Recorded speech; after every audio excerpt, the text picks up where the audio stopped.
Alright, this is my video summary of the Tesla documentary.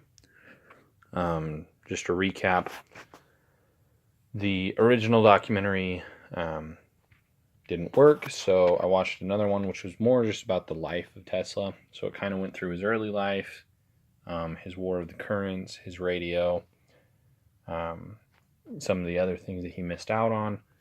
It talked about what kind of happened after, and finished up with how he died and what happened with his legacy. So to start off with his early life, he was born in Serbia. His father was a clergyman, and he wanted his son to be as well. But Tesla always was drawn more to science and inventing. He was very good at visualization. He actually had an idea early on in life to create power from the Niagara Falls, which he would later go on to do. When he was young, he got very sick, and as he started recovering, his dad asked him what was going to heal him, and he said, if I could go study in Geneva, I think I would be able to pull through.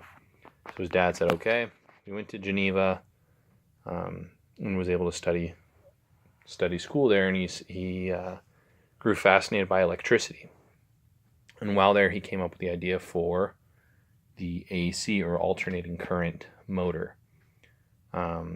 And his professor said that it wouldn't work, and that he was crazy for even trying it.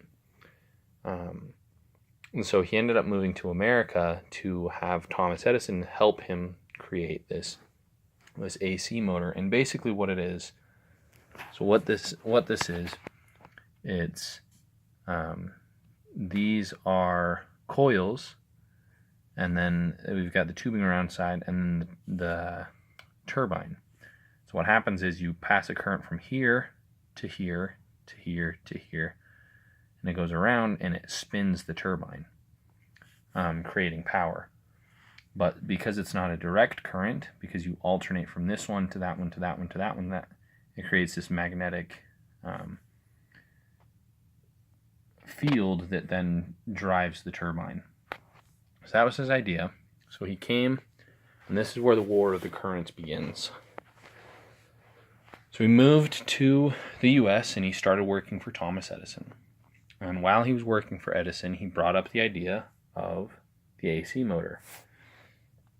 Edison called him crazy, said, no, we only work with direct current. So that's what he worked on. He was working on it and trying to improve DC, and basically just got to the point that he was so frustrated that they wouldn't accept his ideas, he quit. And a man named George Westinghouse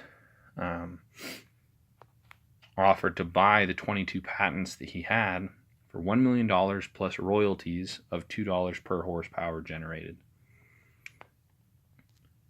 Because of that, they then started working together, and they created the first AC motor. And they were going to display it at a convention in 1893 in Chicago.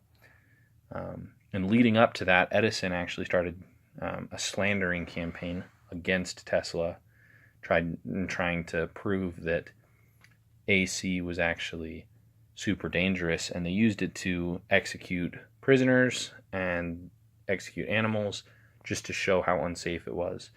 But it didn't work out for him, because what ended up happening was Tesla at the convention showed how safe it was. He even stood in a room full of pretty much just like lightning going back and forth. And they used the AC generators to power Chicago for the night. They showed that it really was the superior motor, and that actually led to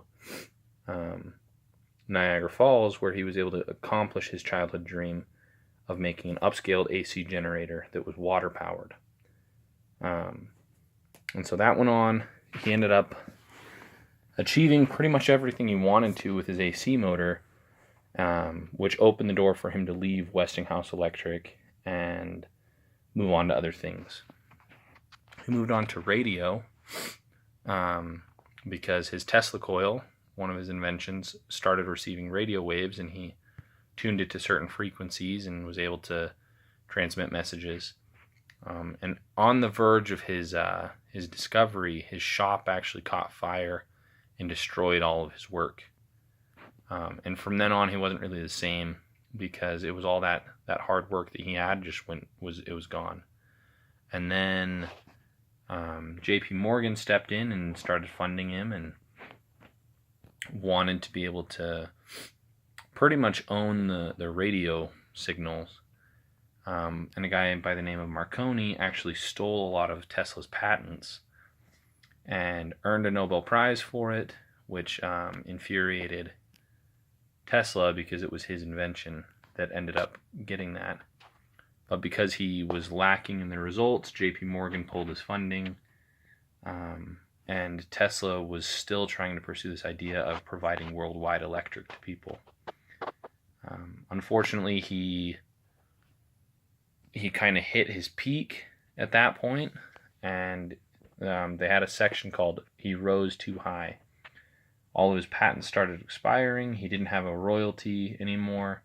He didn't have a Nobel Prize, and he was being sued for back taxes by the IRS, which is where they found out that he was actually broke, and he never had any money from any of his other inventions. One thing that struck me about Tesla was that he was never concerned about money. He was always concerned about the next thing, whether it was the AC motor or the radio, or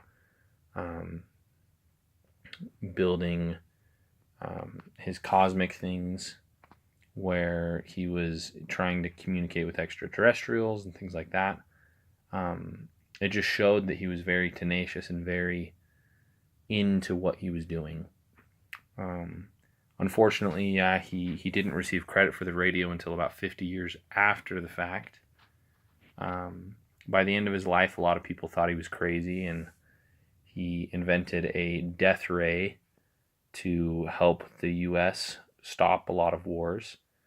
But unfortunately, he died before he was able to pitch the idea to him, and the papers that he had for it went missing, and they tried to find him, and I think they did find them, but it wasn't at all what they thought it was. But he almost became a footnote simply because Edison was known for the light bulb. Radio, he didn't get credit until 50 years later. And all of his other ideas, like the AC motor, most people don't care what powers their house. They just care that it's powered. So it's very cool to see that Tesla is being recognized, and that even though he did rise too high at the time, he's still receiving the credit now for the work that he did. Super cool documentary, though. Very, very interesting. Very goal-oriented man right there.